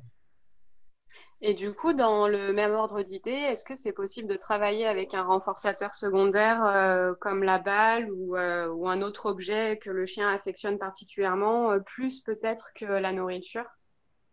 Euh, Dans les études, généralement, ils utilisent de la nourriture, parce que c'est commun à tous les chiens. Mais je dirais que ouais, normalement, si le chien affectionne un objet ou autre chose, ouais, je pense. Mais c'est plus pratique avec la nourriture, en tout cas. C'est plus facilement contrôlable et tout. Et on sait que ça marche à chaque fois. Mais ça pourrait être intéressant comme sujet de recherche, pour voir. Ouais, ça pourrait être intéressant. Après, c'est sûr que la nourriture reste un renforçateur primaire et que rares sont ceux qui ne sont pas intéressés. Ouais, ouais. Est-ce que chien pessimiste, ça veut dire chien malheureux? Bah, justement, c'est une bonne question, ça. Pas forcément. Généralement, ouais. Généralement, tu peux prédire que un chien n'a pas forcément vécu que de bonnes choses s'il a un biais cognitif pessimiste, mais ça ne veut pas tout à fait dire qu'il est malheureux, quoi. Tout ce qu'on peut dire, c'est qu'il est pessimiste, en fait. Ça, c'est les conclusions que tu peux tirer que de façon pragmatique. On peut juste dire ça. On peut tirer des hypothèses, on va dire. Moi, je dirais que doit y avoir une bonne proportion de chiens, s'ils sont pessimistes, c'est qu'il doit y avoir une raison. Que leur environnement ne doit pas être non plus des plus sereins ou calmes ou prédictibles. Du coup, je suppose que la majorité d'entre eux vont être malheureux, entre guillemets. Mais aussi, par exemple, ça a été démontré, il me semble, dans les chiens à la SPA, ils ont justement la majorité d'entre eux avaient un biais cognitif optimiste, en fait. Parce que rien les excitait, en fait. Rien que l'agent d'entretien qui nettoyait, pour eux, c'était incroyable. Ils étaient surexcités par ça, en fait. Et du coup, le test a été un petit peu faussé à cause de ça, parce qu'ils avaient un seuil d'excitabilité très très bas. Et du coup, rien qu'une caresse, c'était incroyable pour eux, parce que les gens à la SPA, ils n'ont pas le temps de s'occuper pleinement de tous les chiens, parce qu'il y en a tellement. Et, donc voilà, il faut être prudent avec les conclusions. Mais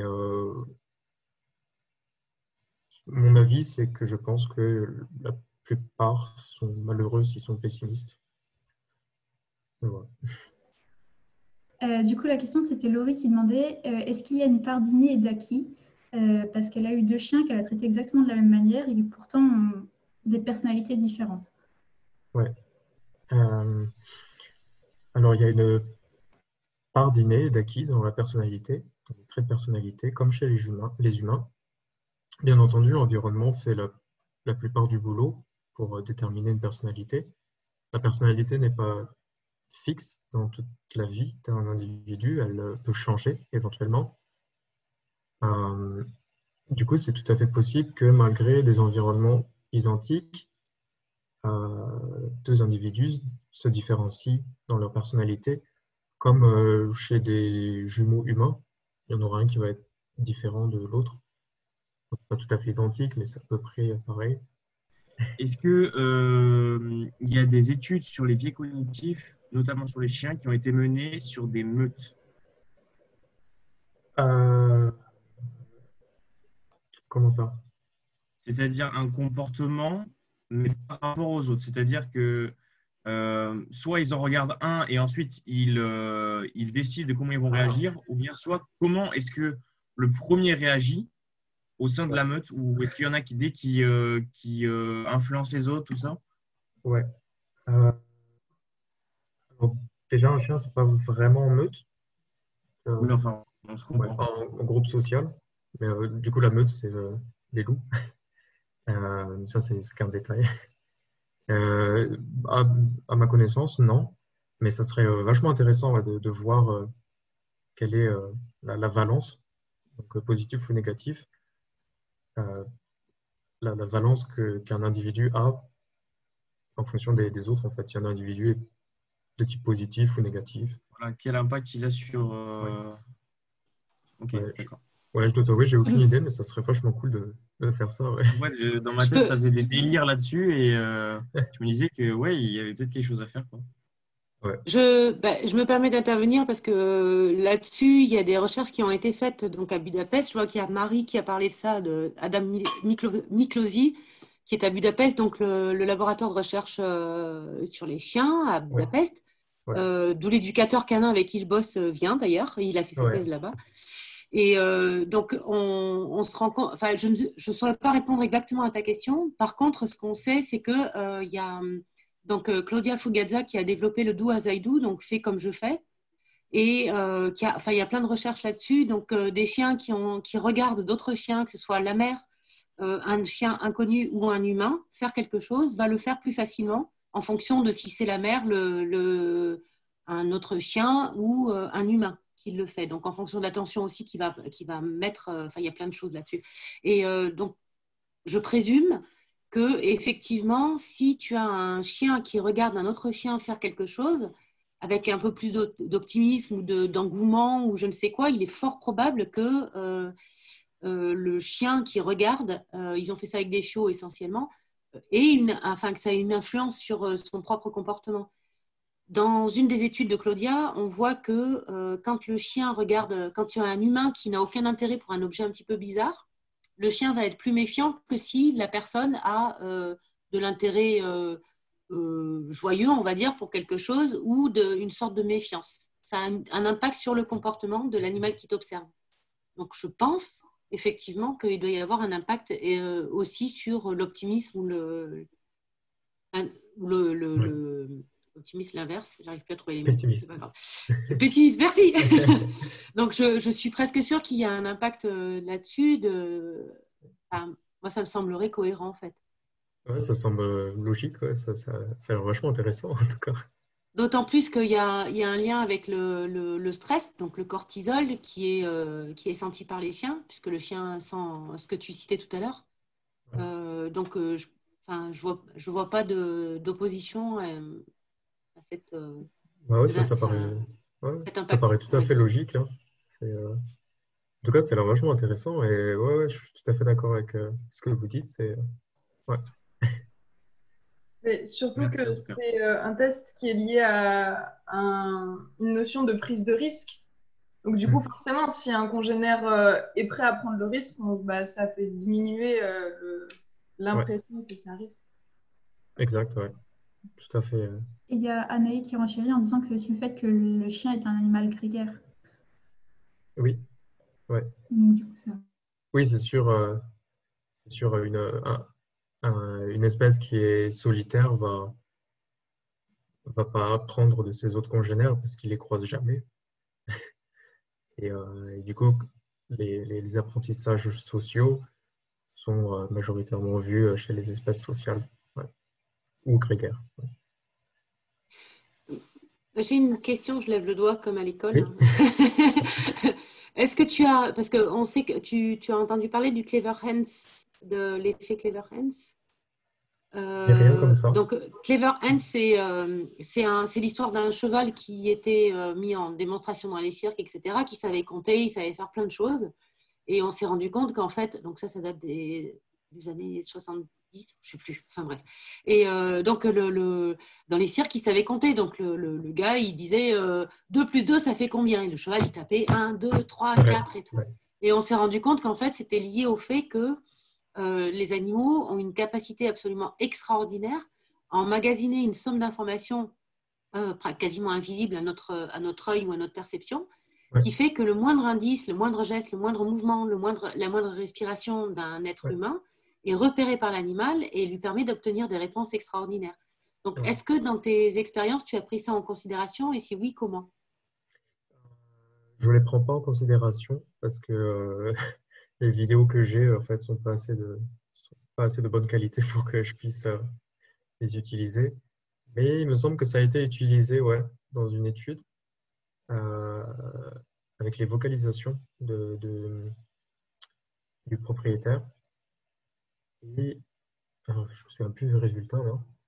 Euh, il me Et tu semblait vois, que ça. imagine, Ouais, ouais. le propriétaire est là derrière, parce que l'animal, il perçoit le moindre respiration. Enfin, il y a tellement de choses, toute la transpiration, la composition, enfin, c'est hallucinant, quoi. Ouais, ouais. Donc, imagine qu'en fait, ce soit le propriétaire, c'est ce que disait l'ostéopathe tout à l'heure, que ce soit le propriétaire, en fait, qui est pessimiste.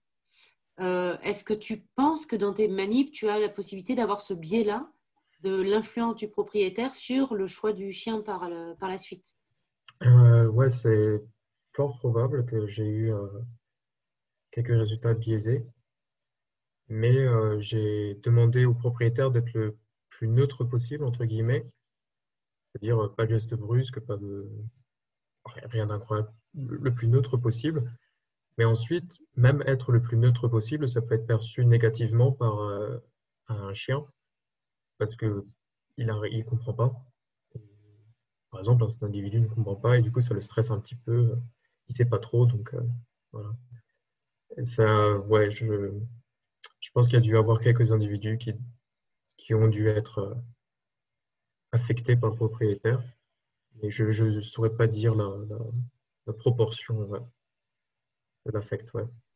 Mais du coup, Tu aurais la si je peux, possibilité. Ah, si je pardon. peux me permettre, pardon, juste si l'expérience elle est faite sans le propriétaire avec un individu que le chien ne connaît pas, on peut quand même limiter le biais assez fortement, non? Bah, du coup, pas forcément, ça dépend des individus chiens. Par exemple, il m'aurait été impossible de tester certains individus parce que c'était impossible de les séparer de leur propriétaire parce qu'ils étaient trop stressés sans eux. Par exemple, il y avait une femme qui est venue avec 3 chiens et, en même temps. Et du coup, on testait un chien et les 2 autres devaient rester dans une salle en attendant. Et on pouvait les entendre gémir un petit peu parce qu'ils ne savaient pas où était le propriétaire et du coup, ils paniquaient un petit peu. Et du coup, même ça a dû D'accord. affecter. Du coup, en fait, il aurait fallu avoir en premier une phase d'adaptation et ça aurait été trop long pour pouvoir faire ça. Une phase d'adaptation à la salle et juste à rester seul dans cette salle Mais avec un inconnu, c'est ça? dans mon étude, j'ai justement pris ce temps d'adaptation. Et même avec ce temps d'adaptation, certains individus, pas tous, ont quand même un petit peu stressé, quoi. Euh, Parce que certains individus, justement, ils sont optimistes ou pessimistes et du coup, ils vont prendre plus de temps à me faire confiance. Et, et voilà, il y a aussi un biais de sexe pour le propriétaire. Les chiens qui ont été élevés que par des femmes vont avoir une tendance à se méfier quand même des hommes et vice-versa aussi. Donc voilà, en fait, il y a plein de biais qu'en fait, on ne peut pas trop contrôler en éthologie. On doit juste faire avec. C'est un petit peu là le challenge aussi. Ouais. Et du coup, dans ce cadre-là, justement, le fait qu'ils soient stressés quand ils étaient éloignés de leur propriétaire, est-ce que ce serait possible de faire un peu comme pour les abeilles, du coup, de tester sans le propriétaire et avec le propriétaire et de voir justement l'impact de ce stress, ou alors on aurait une trop forte baisse de motivation, entre guillemets, puisque l'expérience s'éterniserait un peu, puisqu'il faudrait la répéter 2 fois d'affilée. Il y a eu une étude sur ça. Est-ce que la séparation avec le propriétaire provoque un état d'anxiété? La réponse, c'était non. Parce que c'est trop court comme expérience négative pour influencer la somme des émotions au cours du mois dernier. Quoi, tu vois. Tu as juste une petite goutte d'eau dans un énorme vase. Du coup, ça ne permet pas de trop influencer en fait la perte du propriétaire. Mais le problème, c'est que du coup, si tu le fais sans propriétaire, pour les chiens en tout cas, c'est que en fait, certains chiens vont pas t'écouter parce qu'ils veulent pas. Les résultats ne seront pas affectés, pas trop, mais tu ne pourras pas travailler avec le chien, l'individu, parce qu'il ne voudra pas en fait. Et il y a un individu auquel je pense et qui, sans le propriétaire, ça aurait été impossible parce que je lui disais assis et elle n'écoutait rien. rien du tout. Ok, d'accord, merci. Alors, Nelson a pu poser sa question à l'écrit. Donc, donc, ce qu'il voulait dire, c'était donc on s'est concentré ici sur le stress chez l'animal. On voit bien les applications qui peuvent en découler. Est-ce que d'autres émotions, comme l'empathie en menant à une coopération ou la tristesse par le deuil, par exemple, sont aussi menées et pourraient t'intéresser et ton centre de recherche? Donc, d'autres émotions à étudier, comme l'empathie pour la coopération ou la tristesse dans des cas de deuil. Du coup, des applications de l'étude. Alors, appliquer un test de biais cognitif de jugement pour ces autres émotions ou capacités cognitives, je ne vois pas trop l'utilité comme ça, direct. Peut-être qu'il y en a, je ne sais pas. Il me semble qu'il doit y avoir des études en train d'être menées sur l'empathie et coopération. Chez les loups, en tout cas, ça a été étudié, coopération. Après, voilà, loup et chien, c'est assez différent. Donc, enfin, j'ai pas j'ai rien au bout de la langue, là, comme ça. Je m'en souviens pas trop. J'ai pas révisé. Alors, donc il y avait d'autres questions. Il y avait une question de Betty qui demandait ne faut-il pas prendre en compte le facteur génétique sur le biais cognitif? Sûrement. J'ai pas vu de papier qui quantifiait la part de génétique dans ce biais. Mon avis, ça serait que je pense pas que ce soit tellement énorme, parce que c'est surtout un biais qui va être utilisé en fonction de l'environnement de l'individu. Je pense que la plus grande proportion devrait être d'influence environnementale et non génétique. Mais ensuite, vu que le trait de personnalité influence le biais cognitif de jugement et que ce trait de personnalité a quand même une base génétique, même si majoritairement c'est environnemental, de ce fait, je pense que le biais cognitif doit avoir une base génétique, mais honnêtement, j'en sais rien. Si c'est 10% d'explication, 50%, je ne sais pas. Léon qui demandait si tu avais connaissance de procédés expérimentaux non invasifs sur des animaux sauvages en réserve naturelle ou autre. Actuellement, à ma connaissance, non. Mais ça devrait être possible, en fait. Et je pense que la plupart du temps, c'est pas fait parce que c'est très difficile. Avec des animaux vraiment sauvages, ça va prendre beaucoup de temps. En tout cas pour biais cognitif de jugement. Et ensuite, il faut savoir reconnaître les individus. Donc, au bout d'un moment, il va falloir les marquer. Mais ouais. À ma connaissance, il n'y a pas d'études sur les animaux sauvages parce que il y a trop de variables aussi. On ne connaît pas forcément ce que l'individu a vécu dans sa vie. Donc, ouais. Je dirais quand même que c'est très lourd logistiquement à faire. Mais je ne sais pas s'il y en a qui se sont chauffés pour le faire. Il y a Lilou qui demandait, dans l'expérience, une fois que le chien a discriminé droite, il y a une super récompense, gauche, il n'y a rien. On met le bol vide au milieu et on observe. Est-ce qu'il suffit-il de mettre le bol au milieu une seule fois pour avoir la réponse optimiste ou pessimiste, ou faut-il le valider en mettant le bol au milieu, observer le choix du chien plusieurs fois? Et le fait de le faire plusieurs fois, est-ce que le chien commence-t-il pas à apprendre que dans le bol du milieu, il n'y a rien? Oui, alors une fois, normalement, ça devrait suffire. En tout cas, moi, dans mes tests, une fois, c'était suffisant pour avoir un résultat très clair. De mémoire, la moitié des chiens que j'ai testés, même après le second essai, ils avaient toujours la même réponse. Ensuite, dans une autre étude faite avec les moutons, de je ne sais plus qui, justement, ils ont testé ça, cette problématique de répétition, et ils ont vu qu'il y avait une baisse de réponse. Les individus dits optimistes, à un moment donné, ils arrêtaient de répondre au signal ambigu. Donc, ouais, tu as en fait, tu as peu de chances d'être décès. Du coup, mais normalement, une fois, ça suffit. Ouais. Et du coup, dans la mise en place du test, Céline demande si est-ce qu'on demande au chien de ne pas bouger ou est-ce qu'on l'isole pour éviter justement qu'il suive l'humain qui pose le bol. Ouais. Alors justement, c'est pour ça qu'il faut le faire à deux, généralement. C'est plus facile. C'est possible de le faire tout seul si le chien obéit très bien.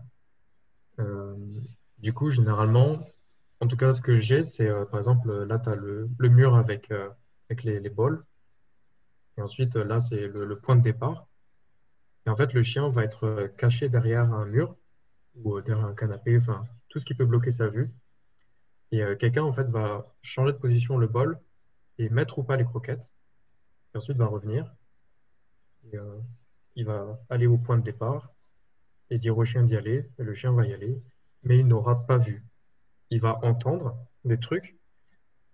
Mais normalement, le son, vu que ça sera, si on essaye de faire le même son à chaque fois, ça va devenir non prédictible, euh, un élément non prédictif pour récompense ou pas. Donc, il ne va pas utiliser l'audio.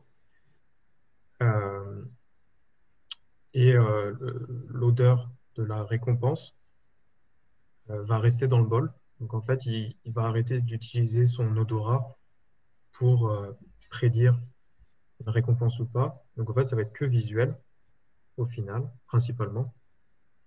Et du coup, c'est pour ça qu'il faut cacher sa vue, en fait, pendant que vous changez la position des bols et que vous mettiez ou pas les récompenses. J'avais plusieurs petites questions, mais plus sur le parcours. Ouais.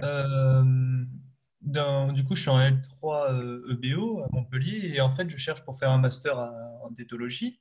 Et il y en a qui font la différence entre éthologie appliquée et cognitive. Et j'arrive pas bien à saisir Euh, la différence. ouais. Ouais, je comprends la confusion. Ouais. Euh, du coup, éthologie appliquée, c'est vraiment, t'appliques ça euh, pour les problèmes enfin, réels, entre guillemets, quoi. Par exemple, tu as une population de chiens, tu veux savoir leur état d'esprit, positif, ou, enfin, optimiste ou pessimiste. Bah, du coup, tu utilises de façon appliquée ce test-là de biais cognitif. Donc là, ça va être de l'éthologie appliquée, parce que tu appliques ça réellement dans la vraie vie. Et après, éthologie cognitive, bah, ça doit être plus, je suppose, l'étude des procédés cognitifs, donc de mémoire, d'attention, calcul, euh, émotion et tout le bagage. Et du coup, ouais, poursuivre sur ça, du coup, je cherche des stages, mais j'ai du mal à trouver des stages, du moins en France surtout, pour faire des stages dans l'éthologie. Je sais pas si vous avez des contacts ou des endroits où on peut chercher justement pour essayer de faire des stages en éthologie particulièrement. Anne Au doit CEF? avoir, ouais. Ouais, je suis à Montpellier, donc je suis à Montpellier. T'as le CEF où il y a pas mal d'éthologie. Tu connais le CEF? Donc la Euh, personne qui demandait, un petit peu, oui. J'avais dit, Samuel. oui, c'est ça. J'avais déjà demandé à une ou deux personnes et ils m'ont dit qu'ils avaient pas de place pour faire. Ça dépend dans quel domaine. Enfin, après, tu as Toulouse qui est un gros centre d'éthologie où a fait Ouais. son. Où est-ce que, vraiment, à Toulouse, il y a beaucoup de choses en éthologie, énormément sur la faune sauvage. Tout dépend aussi de la branche que tu veux. Moi, quand j'ai fait mon master, il a fallu que je choisisse entre. C'était à l'époque, donc il y a longtemps, hein, je me rappelle, je fais la grand-mère, le ouh, avec le cri du loup. C'était entre insectes et mammifères, on va dire. Ouais. Hein, voilà. Donc maintenant, je ne sais pas s'il y a une dichotomie qui est faite là-dessus, mais disons que tu as l'insecte, c'est plus du labo souvent, et la faune, après tu vas avoir faune sauvage ou les mammifères où tu as plus d'extérieur, plus de travail de terrain par rapport à l'insecte. Dans Après, le... moi j'ai fait mon master à Paris 13, il y a aussi de l'éthologie à Paris 13 qui continue sur Ouais. des mammifères et sur les insectes. À Strasbourg aussi, Ah, il y a il y plein. a un Il y a master. Oui, c'est Ouais. vrai. Ouais. Ouais. Tout dépend de ce que tu veux faire en fait. Pour les stages, il y a aussi le centre de primatologie à Strasbourg qui prend beaucoup de stagiaires en éthologie. Ouais. Ils font des études assez sympas. Il y a pas mal de doctorants du monde entier qui viennent faire leur thèse là-bas. C'est assez intéressant. Ok. Et tu as Charline et Noémie qui t'ont mis des contacts aussi dans le chat, si tu peux Regardez. Ça va vite là, il y a beaucoup de contacts d'un seul coup. Ouais. Samuel, Oui. salut. J'ai un autre contact pour toi, je vais te l'écrire aussi en message. Je ne sais pas si tu es mobile à l'international.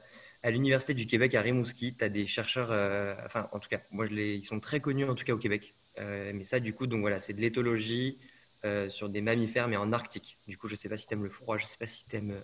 Oui. Voilà, et je te mettrai les contacts. Mais en tout cas, voilà, pour le Québec, c'est super intéressant, c'est un super bon plan.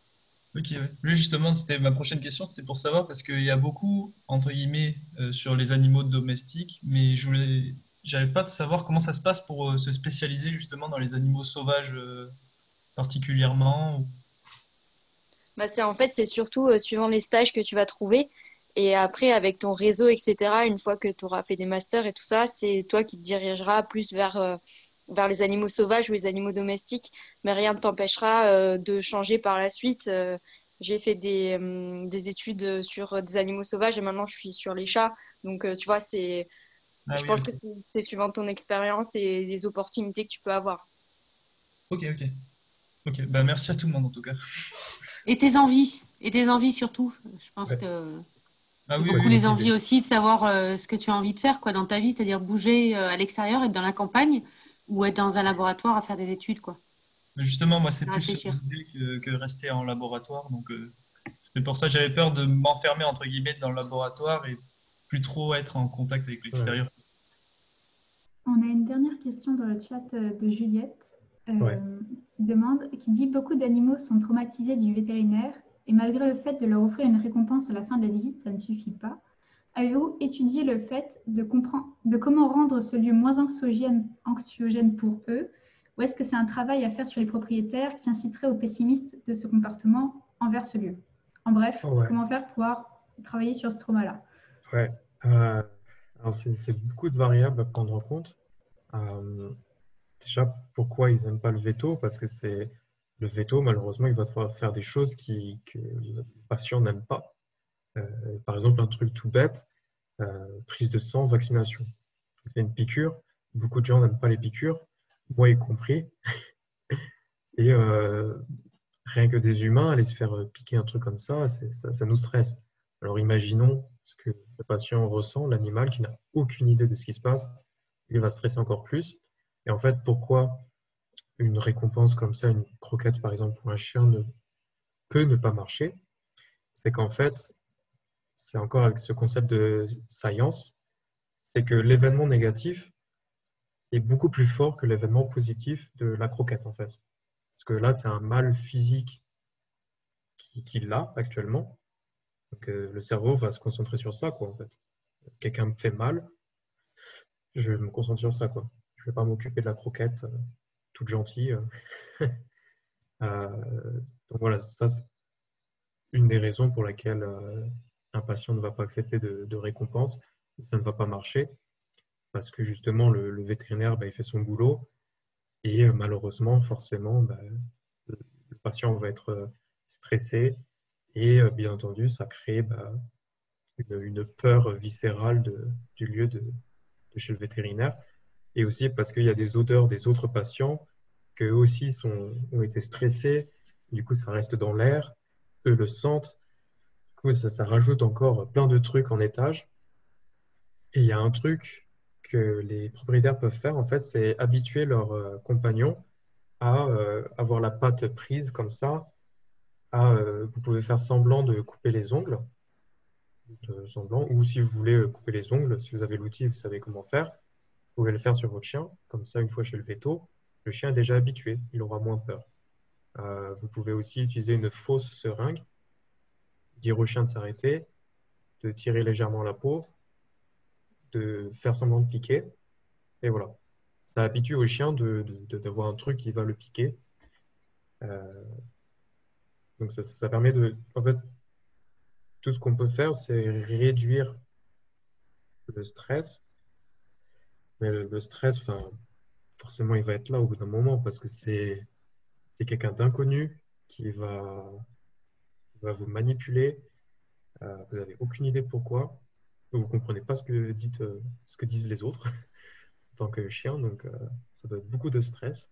Et rien qu'un humain qui va chez le docteur peut être stressé, tu vois, alors que c'est un congénère. Il y a beaucoup de personnes dans le chat qui parlent de medical training, qui est une méthode apparemment qui aide beaucoup justement à préparer les chiens et à un travail coopératif pour les visites chez le vétérinaire. Exactement, c'est ça, ouais. C'est très bien si vous le faites. C'est très apprécié chez les vétérinaires. En fait, c'est ce qu'on appelle le renforcement positif sur des choses où le chien, après, ça devient quelque chose de... Si on le prépare, il a une vision positive d'un acte et où que ça se passe, ça sera sympa, quoi. C'est tout le respect de l'animal que tu pratiques, a priori, Léo, avec, dans tes expériences. C'est-à-dire que tu respectes aussi le rythme de tes, c'est pas des patients, mais de tes Sujets de recherche. De tes sujets de recherche. Quand on fait tout dans le respect en se posant la question sur l'individu qu'on a en face de nous, que ce soit n'importe quelle espèce, n'importe quelle... je pense qu'on arrive à beaucoup de choses, quoi. Ouais. J'ai beaucoup apprécié ça, d'ailleurs. Je te remercie. En disant, il y en a, il fallait prendre le temps, on a attendu. C'est génial. Ouais. Puis en plus, après certaines recherches, en fait, caresser les chiens, ça influençait pas leur biais de jugement. Du coup, en attendant, on pouvait les caresser quand même. Du coup, c'était cool. Et voilà. Donc, c'est pour ça, c'était pas Bon, très la mienne, grave. elle t'aurait bouffé, hein, si tu l'avais caressée. La mienne, elle t'aurait bouffé, mais voilà. Oui, avec certains, je tente pas. Peut-être pour revenir à la petite expérience que tu as proposé à faire chez nous. Donc, du coup, on a soit un stimuli positif, ou soit juste neutre. Et donc, du coup, qu'est-ce que tu penses du fait de, au lieu de mettre un bol vide, mettre plutôt quelque chose de négatif comme du vinaigre blanc ou du piment? Tu peux. Justement, tu augmentes la saillance et le contraste entre les deux signaux. Donc, plus le contraste va être grand, plus ça va être rapide, l'apprentissage. Sauf si le négatif est trop traumatisant. C'est là le piège, en fait. C'est comment savoir si pour un individu, ça va être suffisamment négatif pour augmenter l'apprentissage, ou si ça va être trop, et du coup, l'individu va arrêter totalement de participer, en fait. Et du coup, avec le vinaigre, ça peut être quand même assez difficile parce que du coup, l'odeur du vinaigre est assez forte et du coup, le chien va prédire que ça sera négatif, donc pas besoin d'y aller. Et du coup, ça va foire un petit peu l'expérience si c'est une expérience qui est basée sur la vue. Du coup, ce qu'on avait pensé avec mon superviseur, c'était un spray à air, en fait, avec un détecteur de mouvement que tu mets devant le bol, devant tous les bols, en fait, pour que ce soit identique. Mais en fait, sur le positif et le milieu ambigu, tu désactives l'air qui va sortir et tu ne mets que sur le négatif. Et donc, en fait, ça peut augmenter de façon suffisante la négation du truc. Mais par exemple, ça va être le même problème avec un chien denté. Donc, je crois que j'ai une photo de lui, le petit monsieur là. Lui, par exemple, si j'avais fait ça, le spray air, il aurait été totalement traumatisé et il se serait planqué sous une table et il ne serait jamais sorti, quoi. Donc, en fait, c'est ça le challenge, c'est de trouver vraiment ce qui est négatif, mais pas trop, tu vois, pour pas... Il y a Frédéric qui dit justement que le fait que le bol soit vide, c'est déjà frustrant puisqu'on l'a habitué à avoir un bol plein de l'autre côté. Ouais, déjà, ouais. Et ça marche bien chez les jeunes chiens. Ils sont très frustrés très rapidement quand c'est vide. J'avais un chien, il n'arrêtait pas de prendre le bol et de le balancer partout parce qu'il voulait la croquette. Donc du coup, pour ton expérience, pour ça, tu adaptais en fonction du chien ou tu essayais quand même vraiment que ce soit le plus homogène possible? Je mettais le même truc pour tous les chiens, ouais. Donc c'est-à-dire pas de récompense parce que c'est assez négatif pour faire une différence. En tout cas, ouais. Ça peut dépendre des espèces aussi, ouais. Ouais, je t'avoue que je pense que la mienne, elle est très, très, très positive et même s'il n'y a rien, elle ira voir, donc je ne suis pas sûre qu'il y aurait vraiment de résultats. Ouais. C'est juste l'apprentissage qui va augmenter. Là, effectivement, je pense que le fait de... Je suis assez d'accord avec toi, Léo, en disant un bol vide ou ce qui a été dans les commentaires, un bol vide peut suffire parce qu'à partir du moment, si tu mets du piment, beaucoup de chiens adorent le piment. Donc, je veux Ouais. dire, on a notre biais cognitif, notre biais de jugement qui est humain. Et le piment, c'est quelque chose de génial. Le vinaigre, ma chienne, elle se jette dessus, elle adore ça. C'est pas du tout un truc agressif pour elle. Donc, Ouais. je veux dire, ça, c'est deux exemples qui me font, que je trouve rigolo parce que finalement, c'est les deux choses que ma chienne, elle adore, quoi. Je lui mets du vinaigre, du piment, elle se jette dessus. Alors, du vinaigre avec du piment, je pense que ça serait le top. Donc, effectivement, un bol vide, c'est quand même relativement neutre et je pense que enfin, j'ai l'impression Ouais. que tu sais bien ce que tu fais et que le choix que tu as fait est pertinent par rapport au chien, quoi. De pas Ouais. trop.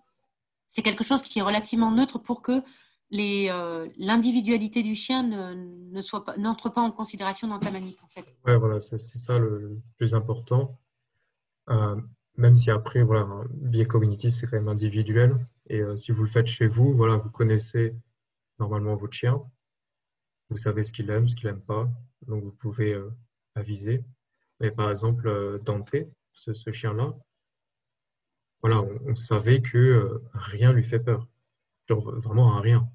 Euh, C'était le chien de Renate Larsen, ma collègue.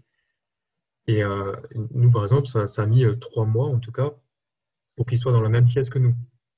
Donc, tu vois, c'est à ce point-là la néophobie, en fait, pour lui. C'est vraiment, il a peur de tout. Donc, pour lui, un spray air, ça aurait jamais marché, quoi. Limite, s'il était piégé, il nous aurait agressé parce qu'il il sait pas ce qui arrive et du coup, bah, ça fait peur, quoi. Donc, ouais. Faites en fonction de votre chien, je pense. Bah, écoute, Léo, dans ce cas-là, merci beaucoup. Bah, avec Merci plaisir. pour ce marathon de questions auxquelles tu as su répondre avec brio. Ça a été Bah, c'était très un effort de intéressant. groupe. C'était vraiment très, très intéressant, très instructif aussi. Et puis, je pense qu'on aura tous hâte de re-regarder pour bien enregistrer. Donc, Ouais. merci à toi. Et puis, n'hésite pas, si jamais tu as des résultats ou tu as des choses que tu as envie de communiquer, à nous Ouais. dire ça. Puis, on se fera une joie de le repartager avec tout le monde. Et puis voilà, je te laisse le mot de la fin, si tu veux. Ouais, bah, c'était avec plaisir. J'ai eu beaucoup de plaisir à faire cette diapo et à partager ce, ce savoir de biais cognitif avec vous parce que c'est quelque chose d'important. C'est important en tant que propriétaire de compagnon d'aider son compagnon à comprendre son monde, à le comprendre. C'est la chose la plus importante et le biais cognitif de jugement, c'est quelque chose qui permet quand même de bien savoir, en tout cas, d'être assez clair dans ses réponses. Et voilà, et au plaisir de faire d'autres conférences sur d'autres sujets. Et voilà, si d'autres veulent faire aussi, avec plaisir. C'est parfait. Et ben, merci beaucoup. Et puis bonne soirée à tout le monde. Merci beaucoup. Et puis voilà. Bonne Au soirée. revoir à tous. Merci. Au revoir.